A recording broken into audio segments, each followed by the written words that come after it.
Hi, I'm Greg. Welcome to the fourth and final for the month, December 2023 lesson for our almost Subway Surfers game. I'm Greg. This is Superhero Coding. I'm teaching one game a month, live stream, so you see everything. And if you want the code and the assets, go to superherocoding.com, get all the details there. Some of it's free, some of it's not, because that makes it more sustainable for me.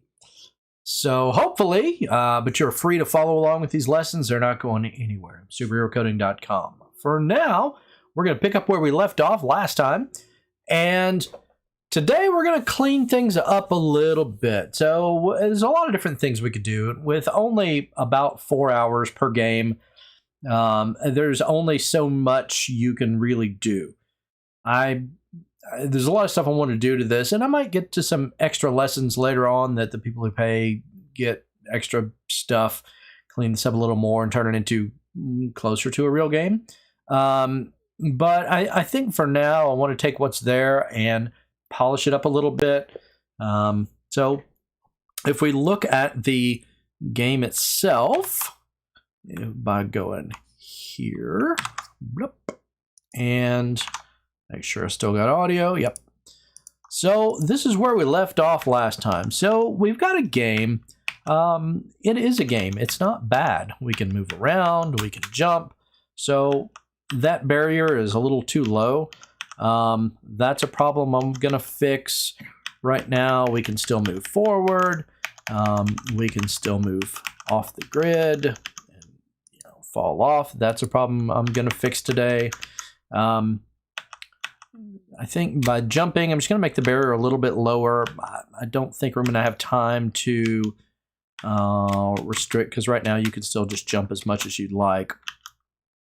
There's some easy ways to fix that. It just depends on how far we get with everything. But I know I want to restrict the movement to not be back and not up and down, and not move off the sides, and so that when you jump on that, if you jump at the right time, you miss it.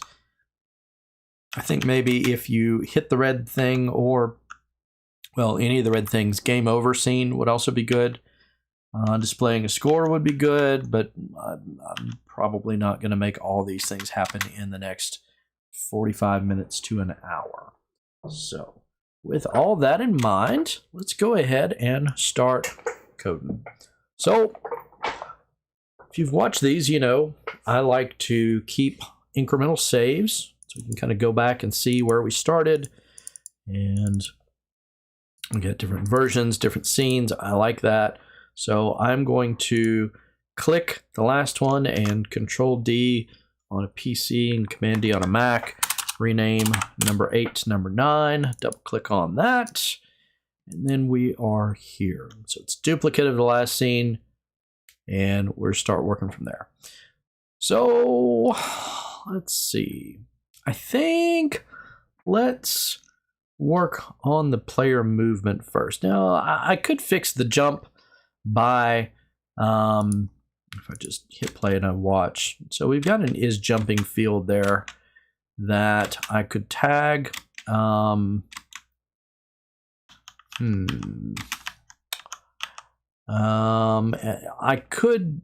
I could make it to where I can avoid this just by cranking up the jump velocity a little bit. But I feel like the jump is pretty good right now. I don't hate it. So I think what I'm going to do instead is I want to take that big red damage cube and make it, just move it down a little bit. Just that simple. Even like that. That way, if we do jump, we don't hit it. If we don't jump, we will hit it. That still works. So I like that. I'll probably need to put something on here that says we've damaged, or I guess the coins all have. Coins are all set as a trigger. And they've got code on there as a coin to send points to the game manager.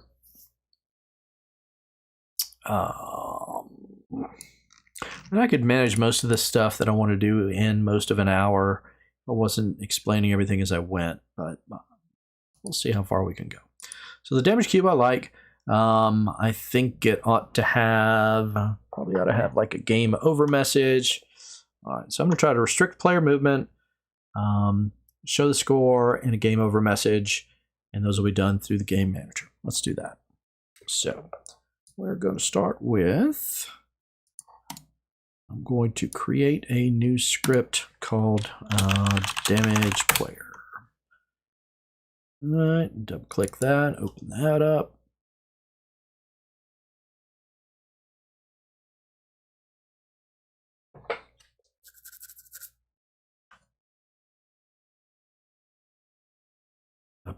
All right. I'm gonna leave those for now. So I know we want on trigger enter. If other dot compare tag player, then debug log with player. And that could even, you could use a debug log warning or an error there to show a warning or message, but it's not really a good practice if it's not an actual warning. So I'm going to skip that. But I'm going to add that to the, all right, can't find it. Come on. So I'm going to come over here. I'm going to do a couple of minor things. Come over here, let it recompile. I ought to then be able to drag it over. Make sure there's no compile errors. All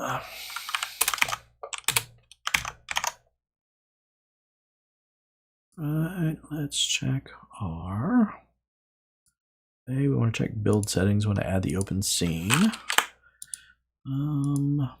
Preferences.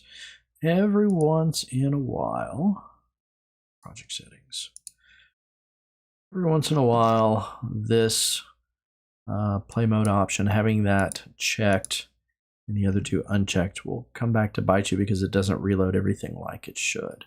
Really rarely happens. But if things are not working like they should, or like you think they should, it's good to check that. All right. Boom, done.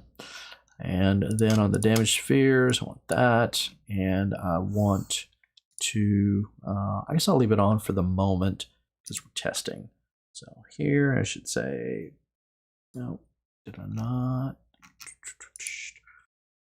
That's tagged as player, that's there, it's not a trigger.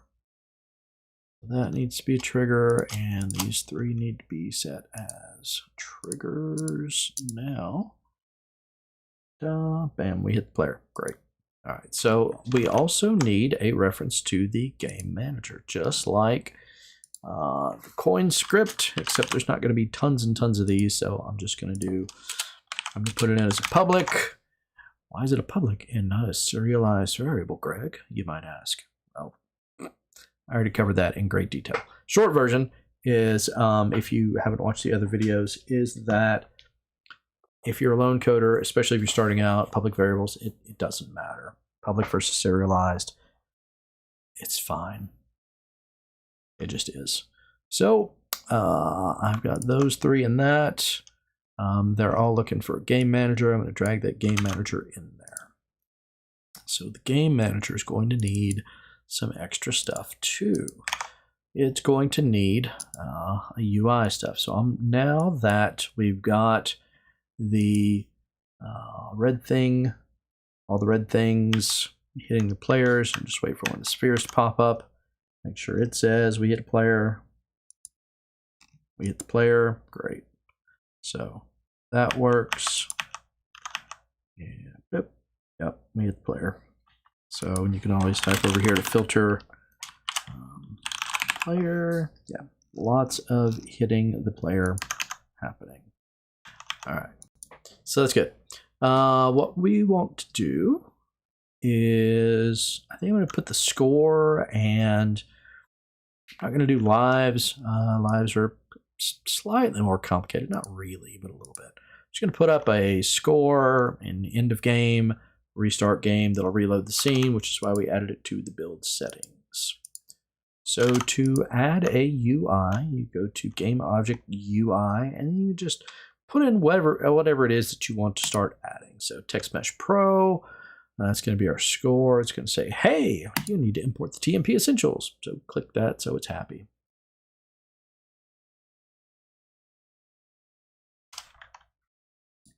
It's good. Now we've got new text down at the beginning. That score space 0.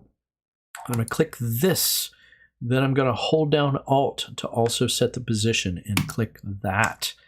Now I'm going to move that position over a little bit and down a little bit, something like that. That's good. I make the score bold. And now on the game manager, we're going to need a reference to this object. I'll call it txt score. A throwback to my Visual Basic days. And then we need to, if we're going to be using the TM Pro items and accessing them from code, we need to say using TM Pro. And now we want to make a public TMP text asset called txt score. This is unrelated to the name there.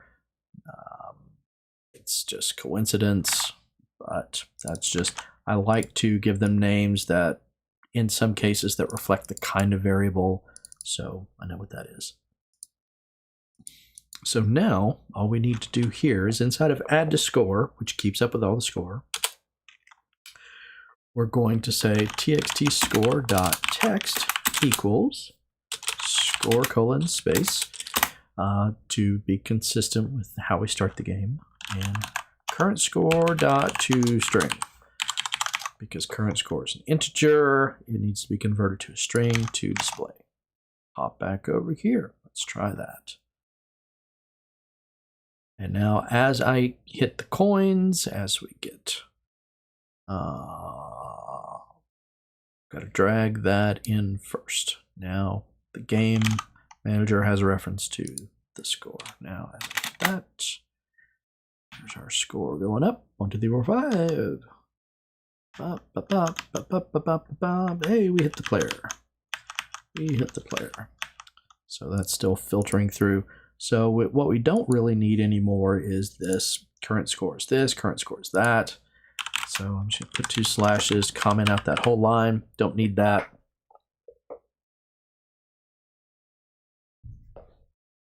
So that's good to go.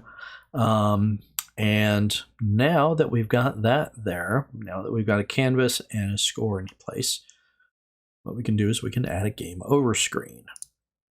So I'm going to create a panel that will, so everything is white right there. We can make everything dark instead, change the alpha channel or the opacity, something more like that. Not quite all the way, but close.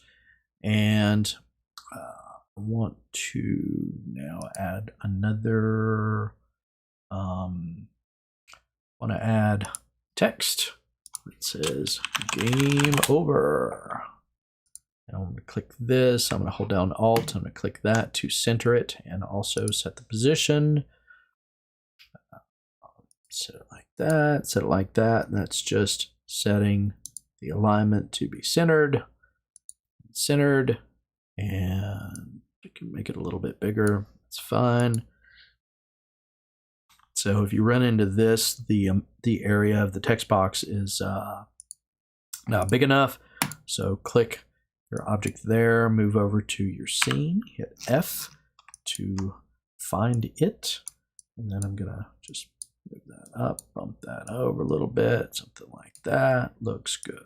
So now it'll be centered and game over, and then we want to give them the opportunity to try again. So button here, and the button's going to say try again. And then again on the button, I'm going to click this. I'm going to hold down Alt, click that, and I can just drag that over here. Let's try again. So now we need a couple of things in the game manager. We need a reference to the game over panel. And the other thing that we're going to do, we're going to move the game over words as child of that panel and the button as child of that panel. So the whole panel contains everything. Game's over, bam, you get that. And probably going to want to also remove the player when the game is over. So I'm going to double click this. So let's make a reference to the public game object. Go player public game object game over panel. Yeah, that works. And we're going to need, so what we'll need to do, public void game over, or do game over, do game over. That works. So I want to do geo player set active false, and I want to do geo game over panel set active true. And that's the equivalent of taking the player and clicking that whole thing off, and that'll turn it and any child objects off. And then I'm going to I'll take the game over panel and turn it on. So by default, player cube is on, game over panel is off. And then let's see. So we're going to call this from damage player gm dot do game over. One and done. You hit it, you're dead. Just like the arcade games I grew up playing. One life per quarter. So that's easy enough. And we could put the score on top of this so that even when the game's over, they can read it. So the way campus items work, the closer they are to the bottom, this is basically the layer order. So if I grab the panel and drag it there, then the panel is now behind score. So let's do it like that. The last thing we need is we need a method in Game Manager to reload the scene. Public void reload scene. And it's scene manager. Let's add another using statement. Get the namespace using scene. It's Unity engine.scene management. There we go. Scene manager dot load scene manager dot load scene 0. So let me show you what that does. So both of these have to be public so that we can call them from the other scripts. This one we call from the damage player script. This one we call from the button we're about to set up.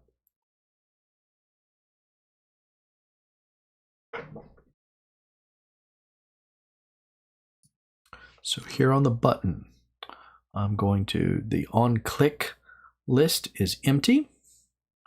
So I'm going to add a thing to the list and move that up a little, make sure everybody can see it. And this is the game object that contains this function, the method that we want to call. Function game manager reload scene. And so what it says is load scene 0. Now if you don't, if you get an error when you type this in, you probably forgot to add that in. Same thing with this. If that using TM Pro line is not there, it doesn't know what this means. So we have to import that namespace to be able to access the things like the score. Anyway, this load scene 0 is we go to file and build settings and we added the open scene. That number right there is scene 0. So that's what it's going to reload. If you have incremental scenes like I do, you will need to make sure that you update this when you change them. But I still like doing it this way. You can also load them by name.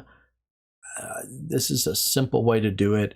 It's not always the best if you've got different, you might have a loading screen or a start screen or game over screen or scene.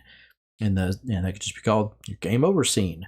And you load that by name each time because you've got multiple levels inside. So there's pros and cons. It's good to know both ways.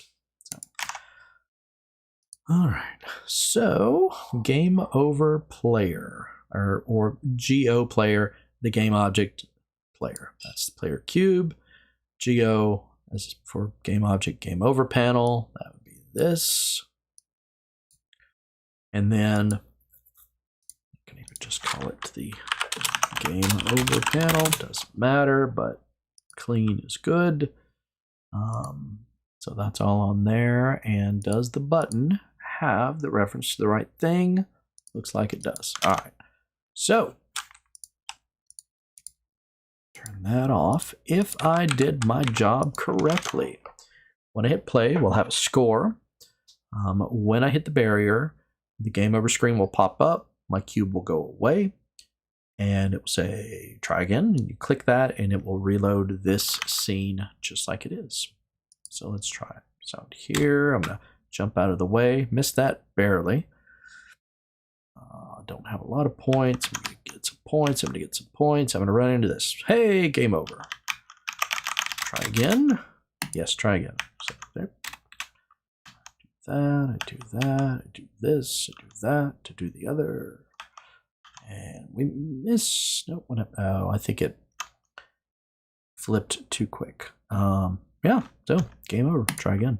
There you go. And bip. So yeah, what happened there a second ago is the cube disappeared right before I would have run into it.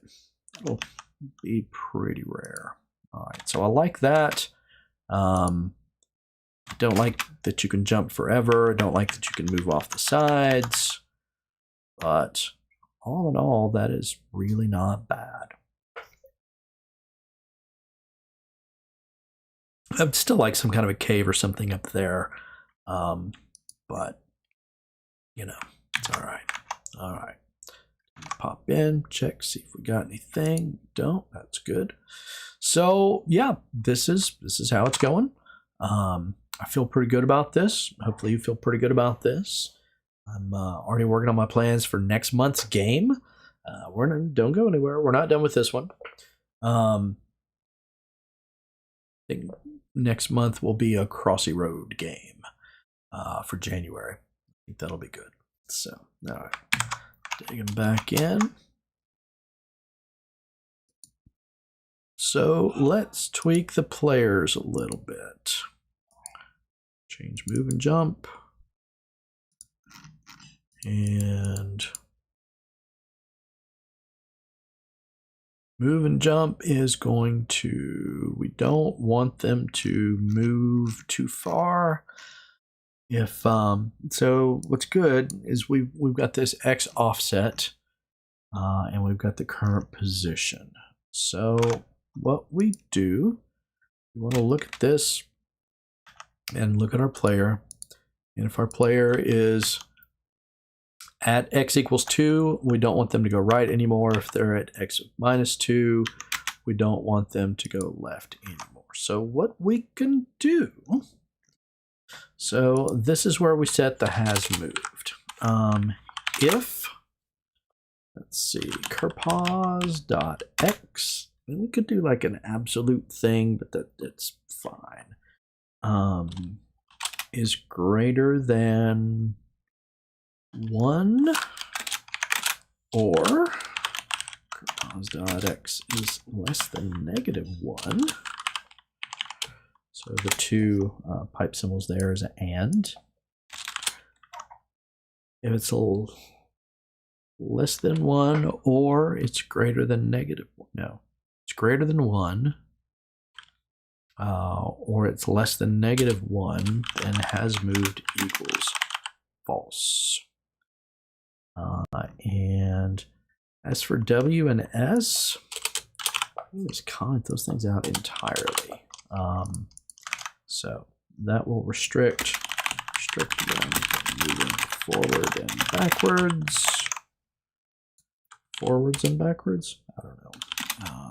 Don't let them move. They're already at 2 or -2. They can still jump. We'll get back to that. So, all right. So that's got some code for is jumping. It's just not working right. We can work with that.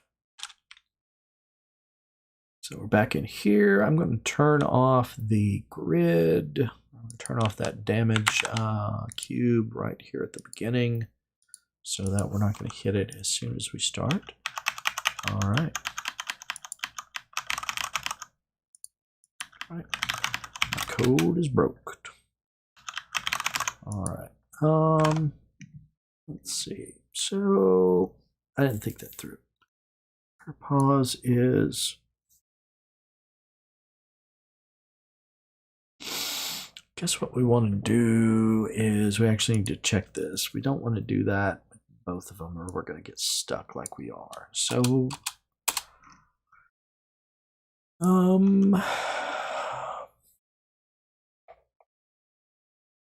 so this is probably, if they're going left, if pause.x is less than or equal to -2,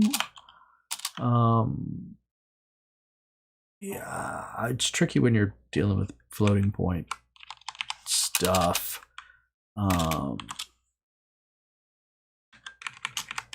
Let's do 1.99f.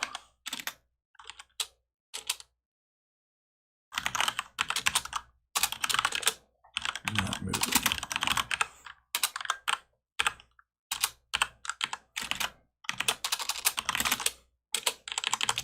And then move that up here. Not moving anymore this way. We are at the limit.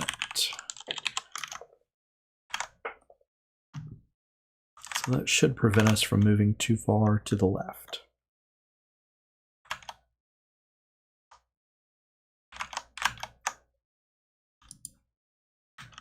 All right. Yep. Can't move any further to the left, but we can still move around the other ways. So that's good. Can't move forward and backwards anymore. That's good. All right. So now we want to do the same thing over here.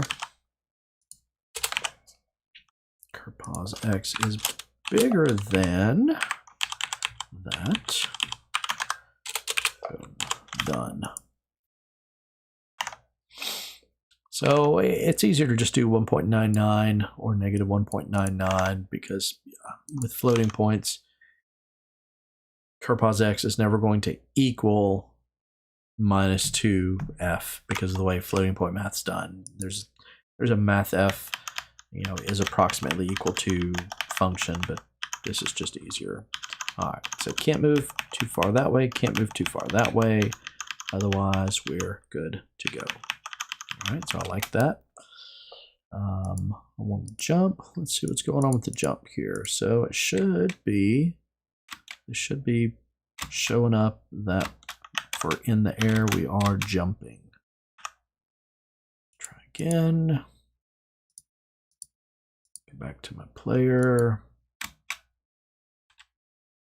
So I'm just playing the game and I'm watching over here. -3, 9. So I could make it, if I triggered it so that you're jumping, I could make it so that you cannot move in the air. Can't jump in the air. That would be interesting, but I don't think I'm going to do that today.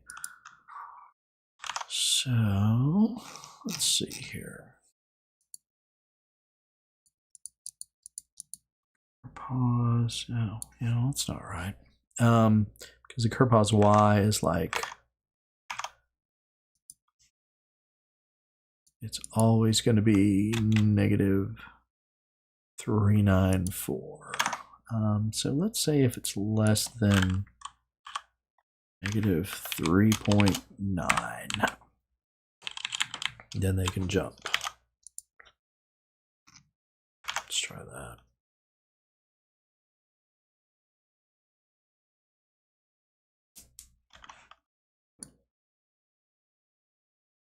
Play, I'm jumping, I'm back, I'm up, I'm down.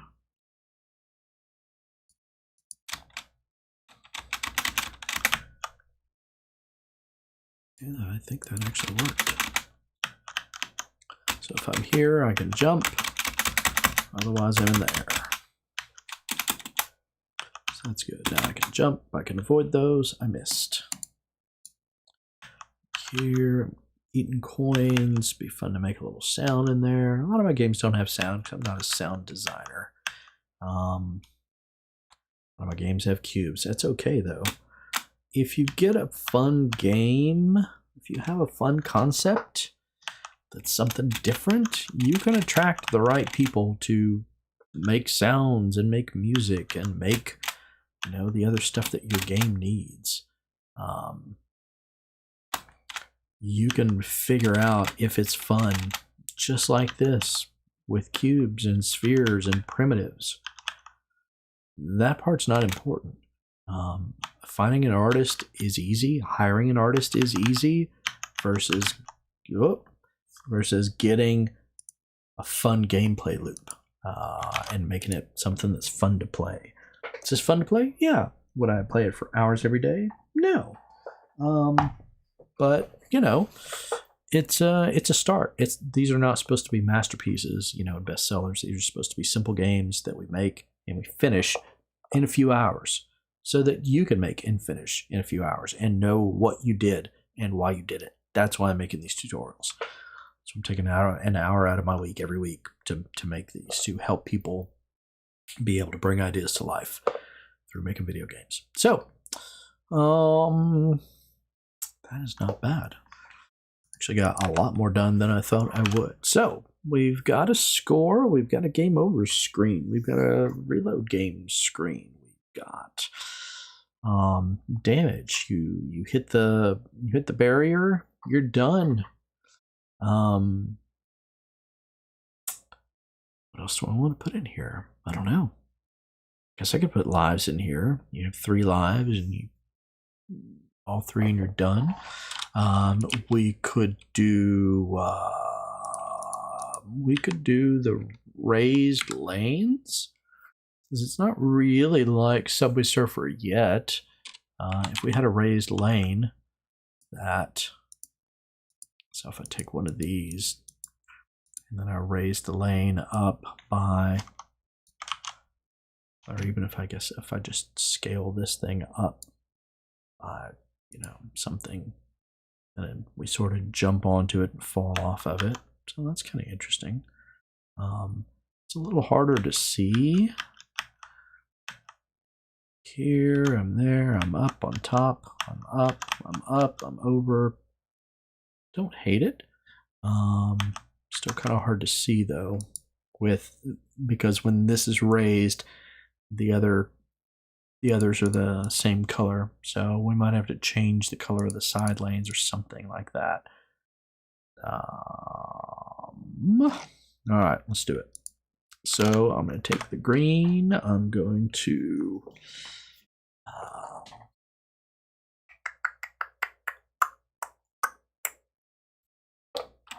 do light green. Let's make that light green. Or actually, I guess what I need my lane color to be something different. So if I take this one, that on just the lane.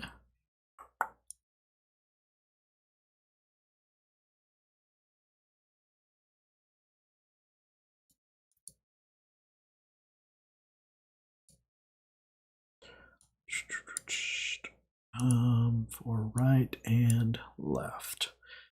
Then I want to take that color and just tweak it just a little bit. I just need it to look a little bit different. It could go a little bit lighter. Don't like that. Don't love it. Don't hate it. Don't like it a lot. Guess I could go a little bit darker.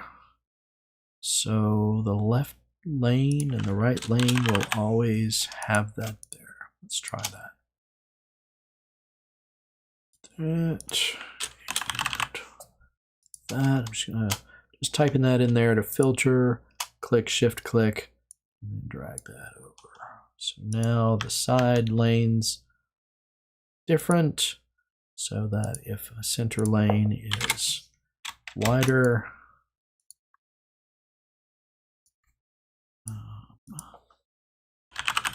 let's pull up the right lane. Let's say all of them. That's what I did. I just cranked up the width. But that's not really what I want either, though. This one. Let's do that. So this is the one that I was really having the trouble with before. Okay, that's not bad. I don't hate it.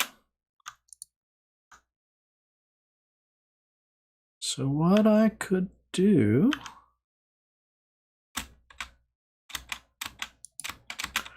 well, except if we're on the upper lane, then we are not able to jump.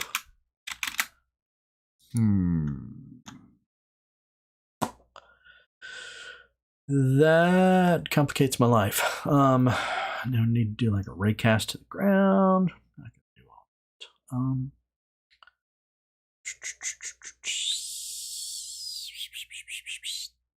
that. Okay, let's try this. Let's look.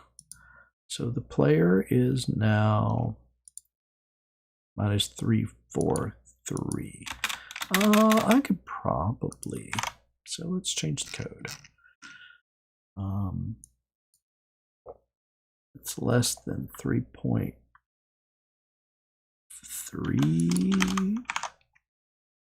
So you can jump when you're on the ground or almost on the ground. And I think that change will let me jump when I'm on top of those. So now I can jump, I'm here, I'm up, I can still jump. I can't jump beyond that. I can still just jump once. I got a kind of a baby double jump thing there, but it's more likely to mess you up than not. So I like that pretty well. So what I'm going to do now is I'm going to take that and jump. That's not bad. Do like the yeah, that's that tricky one that shows up every once in a while. That's not bad. So what I think I'm going to do is, so you remember we have these floor holders that have some different options. So if I take the center lane and put it back to a width of 1, but then I make an alternate, and I call it raised. Now really, I could do this with all 3 of them. Let's try this. All 3, duplicate, and I'm going to call that raised, that, raised, that, raised. Grab all of those, make that like 5. That works pretty well. And then I'm going to turn all those off by default. So the thing is, if we're looking at this lane, and this lane also has the raised thing, then it doesn't matter. The only, like, it doesn't matter that this one is still on or whatever. The only thing it affects is the coins. So I might need to actually have the coins be attached to the lanes themselves. All right, this is where we save. Turn those off for now. Save, duplicate, save, make our last one, scene 10, and double click that, look up here, double check, make sure good. So the coins I want to be attached to each piece of the floor. So the coins are there. Those coins are attached to the left lane. All right, so we do that. And coins here are attached to the center lane. This might not work, but that's kind of the fun in just doing it, you know. Right, so those coins are attached to the right lane. So we're going to move those over to the right. And last floor piece.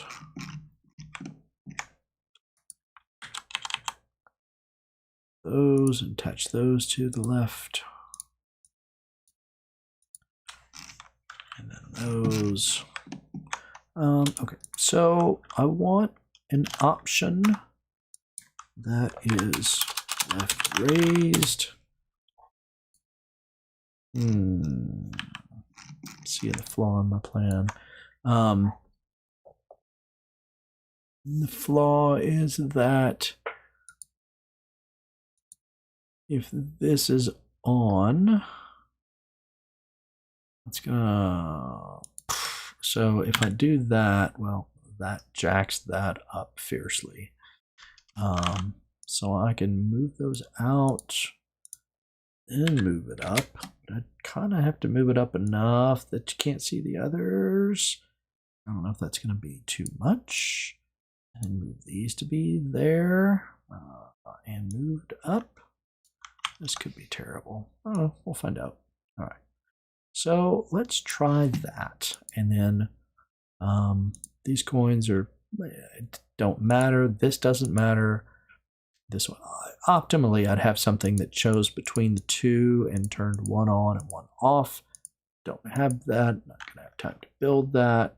For the moment, what I'm just going to do is I'm going to add the left lane raised as a possibility, and I'm actually going to put left lane in there as a possibility. So we'll see how this goes. The other thing I think I'm going to do is I'm going to make this particular floor blue, so I know when I'm looking at the one that has the potential to be raised. So, all right, so here, left lane is up. It's good. I'm up. I'm there. I'm down. Yeah, okay. Well, that works. It's up. It's raised up. It's good. That seems to be working. Here it comes again. It's not raised up that time. Well, that's good. So this. I'm here. I'm up. I'm on the subway. I'm up. I'm up, down. Actually, I feel pretty good about that movement. Actually works pretty well. So with the blue, I guess the spheres don't. The spheres aren't perfect. That's okay though. Actually, I like that pretty well. It's not bad for the amount of time we're putting into it. So let's see, the other floors have just the standard green material. So I'm going to put that back on here. So that'll be fine. I like that pretty well. So what I can do, I could either duplicate, move, and all that. Or, so in this case, the center doesn't have any coins attached to it. There's that one. So they kind of should. This is supposed to be there. It's not. So I'm going to move that back to there, and take the right lane. I'm going to duplicate it. I'm going to do that. Scale of 6 on there. I'm going to take the coins and move over there, move up. So in this case, if the raised bars there on the right side, there will be coins. If not, there won't. Works too. So I've got lane right, and I've got lane right raised because lane right raised because when you turn it on and off, the child objects come with it or don't. Like that, pretty good. I think I want to do the center lane like that once. So that's kind of what we had over here. Do that 6 just to be consistent. And then I think I'm going to take some coins and where's the rest of this? It's there.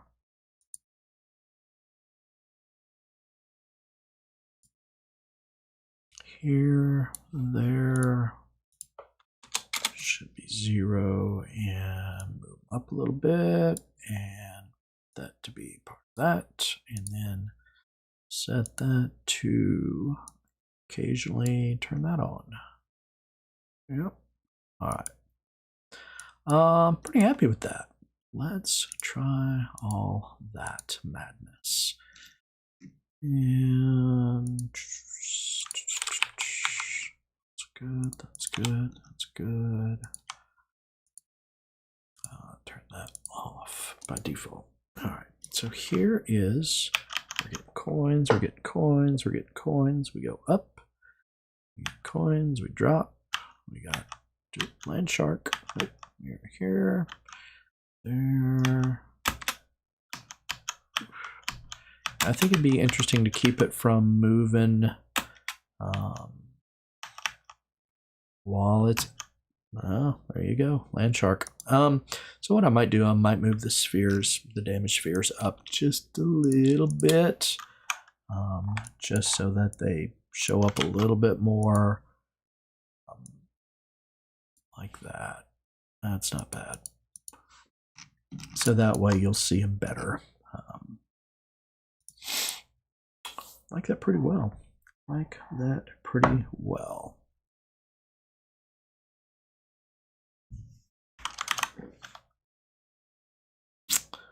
So, what else does it need? We've got a game loop, we've got a score, we've got a game manager. I think that was probably one of the ones that popped up, that pops up occasionally.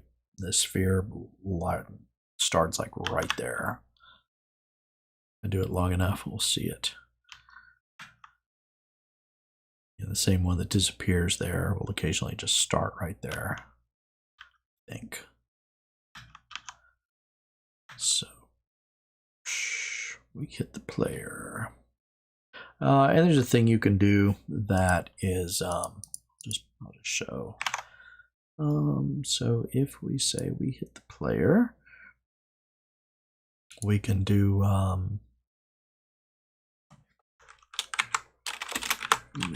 other dot name, just hit the player, and then we can also do debug dot break. So what that, or actually pause, pause, debug dot, maybe it is break. I don't use it very often. Yeah, pause the editor, perfect. All right, so let's do that, because I want to find out where that one is, because I'm pretty sure that's what's happening. I'm here occasionally, and one pops up in the middle that I'm not seeing,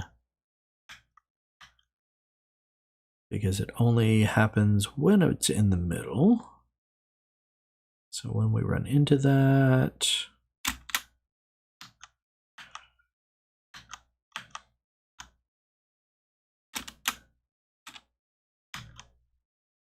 okay, so debug break, we just paused. So where is the player?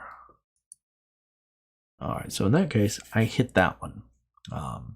So yeah, so that can be useful. Now, because I added something, I need to go back over here and add open scene, delete the old one, because I added a scene, we moved up. Yeah, just or run into one so you can see what's happening here. Yeah.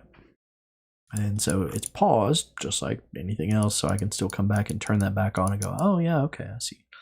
And it also, well, I guess telling you player cube, that doesn't help. Because other is the name of the collider. So you would want to do gameObject.name. This game object with little g is the current game object. Game object, just hit the player. And then you could name them, you know, whatever you wanted.